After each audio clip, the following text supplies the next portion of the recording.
রাহুল অরুণোদয় বন্দ্যোপাধ্যায়ের রহস্য মৃত্যুর এক সপ্তাহ পার। শুটিং সেটে নিরাপত্তা এবং সঠিক তদন্তের দাবিতে এবার অনির্দিষ্টকালের জন্য কর্মবিরতির ডাক দিল West Bengal motion pictures artist forum, যার জেরে কার্যত স্তব্ধ স্টুডিও পাড়া। টলিউডের তরুণ তুর্কি রাহুল অরুণোদয় বন্দ্যোপাধ্যায়ের অকাল মৃত্যুতে স্টুডিও পাড়ায় অনির্দিষ্টকালের জন্য কর্মবিরতির ডাক আর্টিস্ট ফোরামের। শুটিংয়ের নিরাপত্তা নিয়ে সরব কলাকুশলীরা।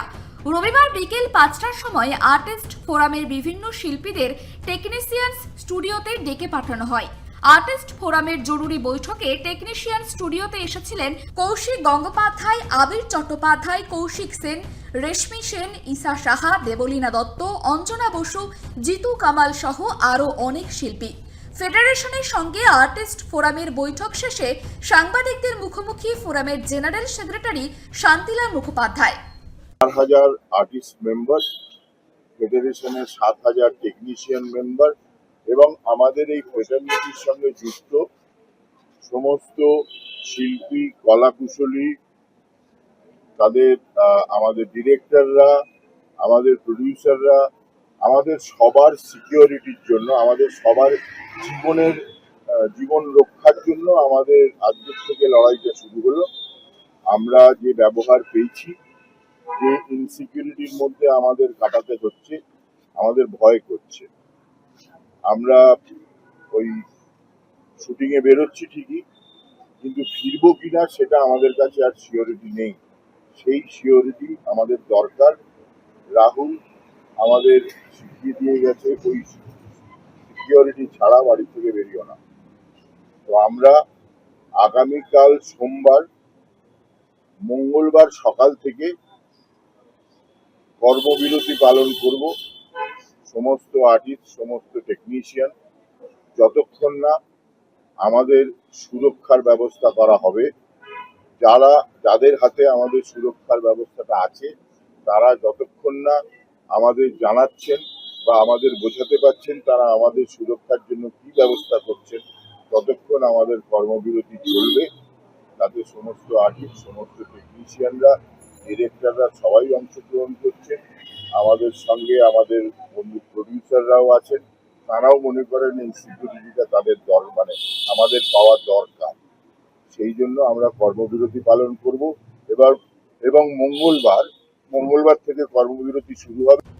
অভিনেতা পরিচালক কৌশিক গঙ্গোপাধ্যায়, অভিনেত্রী ঋতুপর্ণা সেনগুপ্ত প্রত্যেকেই সাংবাদিকদের মুখোমুখি হয়ে রাহুলের মৃত্যুর তদন্তের স্বার্থে কর্মবিরতিকে সমর্থনে সহমত পোষণ করেছেন।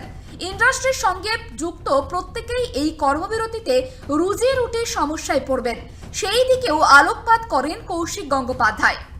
অত্যন্ত গুরুত্বপূর্ণ একটা সিদ্ধান্ত, যেটা ফেডারেশনের তরফ থেকে এবং আর্টিস্ট ফোরামের তরফ থেকে সবাই এ ব্যাপারে সম্মতি জানিয়েছে। এখন দুর্ঘটনা, বিপদ এগুলো খুব আকস্মিক, সেগুলোকে প্রেডিক্ট করা যায় না, কিন্তু এমন কিছু নিয়মাবলী রাখতে হবে যাতে শিল্পীর মর্যাদা এবং তার পরিবারের মর্যাদা অক্ষুণ্ণ থাকে। আমি এতজন আছেন প্রেসের, সবার কাছে অনুরোধ করব, পুরো ফিল্ম ফ্রেটার্নিটির তরফ থেকে আপনাদেরও সারা বছর এই ফিল্ম ইউনিটি, তাদের ইন্ডাস্ট্রি, এই নিয়ে কিন্তু আপনাদেরও কাজ চলে। একটা আয়নার মতো কাজ করেন আপনারা বলতে পারছেন, কিন্তু আয়নায় কিন্তু দেখা যায় কিন্তু এই ইন্ডাস্ট্রির ছবি। কাজে আপনাদের দায়বদ্ধতাও আমরা কামনা করব। আমরা চাইব যে আপনারাও এই সময়টা সংবেদনশীল হয়ে আমাদের পাশে থাকা এবং পুঙ্খানুপুঙ্খভাবে এই খবরগুলো মানুষের কাছে ঠিকভাবে পৌঁছে দেওয়া। তার সাথে সাথে যেরকম আমরা আবেগপ্রবণ, আমাদের প্রিকশনের জায়গাটাও একটুখানি আমাদের ভাবতে হবে, এবং সেই জন্যই আমরা বোধহয় আজকে সবাই ঐক্যবদ্ধ হয়ে সেই জায়গাটায় লড়াই করার জন্য নেমেছি, যেখানে আমাদের জীবনের একটা জীবনের সংগ্রামের জায়গায় আমরা চলে এসেছি, যেখানে আমরা জানতে পারছি যে আমাদের জীবন ইজ অ্যাট স্টেক। আজকে আমাদের রাহুল যেভাবে ছেড়ে চলে গেল, সেটা কখনোই কাম্য নয়, এবং আমরা শেষ অব্দি লড়বো, শেষ অব্দি জানতে চাইবো যে কেন রাহুল যেভাবে আমাদের ছেড়ে চলে গেল। রাহুল আমাদের কাছে একটা এক্সাম্পল সৃষ্টি করে দিয়ে গেল, আমাদের সবাইকে এক করে দিয়ে গেছে, যেখানে একটা প্রশ্ন তুলে গেছে যে সত্যি কি আমরা সিকিউর না সিকিউর না। অভিনেতা প্রসেনজিৎ চট্টোপাধ্যায়ের গলাতেও সেই একই সুর।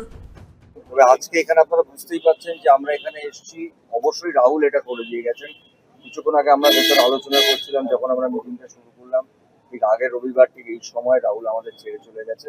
কিন্তু যেটা করে গেল যে আমাদের পুরো ইন্ডাস্ট্রি, আমি আলাদা আলাদা করে বলছি না, প্রযোজক বলি, পরিচালকদের বলি, আমাদের অভিনেতা অভিনেত্রী বলি, আমাদের কলাকুশলীদের বলি, সবাইকে একত্র করলে এবং সবাই মিলে আলোচনা করেছি যে সত্যি আমাদের শিল্পীদের, টেকনিশিয়ানদের, আমাদের ক্যামেরাম্যান ডিপার্টমেন্টের, আমাদের ফাইটারদের, এরকম যারা কাজ করেন ফিল্মে, তাদের একটা সুরক্ষা দরকার এবং প্রযোজকরা তাতে ভীষণভাবে আমাদের সঙ্গে আছেন। আমরা সেটার জন্য আমরা সত্যি ইনসিকিউর ম্যান্ডেটরি করতে চাই যে এটাই নিয়ম, এটাই ম্যান্ডেটরি, তার জন্য সবার জন্য এবং আমাদের সত্যি শিল্পীরা এবং কলাকুশলীরা এবং অনেকে যারা খুবই এই ঘটনার জন্য আনফর্চুনেট, কিন্তু তারা সবাই খুব ভীত। আমাদেরকে প্রশ্ন করলে আমরা উত্তর দিতে পারছি না, তাই জন্য আমরা একটা মঙ্গলবার থেকে সবাই মিলে একটা সিদ্ধান্ত নিয়েছেন যে আমরা কর্মবিরতিতে যাব। আমরা কর্মবিরতির পক্ষে নই, কিন্তু নিজেদের নিরাপত্তার কারণে আমরা বাধ্য হয়েছি বলেই রবিবারের বৈঠক শেষে জানান ফেডারেশনের সভাপতি স্বরূপ বিশ্বাস। তো এটার জন্যই এই কর্মবিরতি আমরা কেউ চাই না, কেউ আমরা করতে বাধ্য হচ্ছি, আমরা নিজেরা কেউ সেফটি বা সিকিউর নই। সেটা তৈরি করার জন্য আমরা প্রযোজকদেরও ডেকেছিলাম, প্রযোজকরাও এসেছেন, প্রযোজক সংস্থার তরফ থেকেও কিন্তু বললেন যে এটা খুব প্রয়োজন। আমরা যখন সবাই মনে করছি এটা প্রয়োজন, এটা এবার করতেই হবে। আর আমাদের সবাইকে নিজের নিজের কাজের জায়গায় যেমন আমরা উজাড় করে দেবো, কিন্তু নিজেকে উজাড় করতে গিয়ে নিজেকে বিসর্জন দিয়ে কাজটি করবো, এটাই আমাদের বলার বক্তব্য।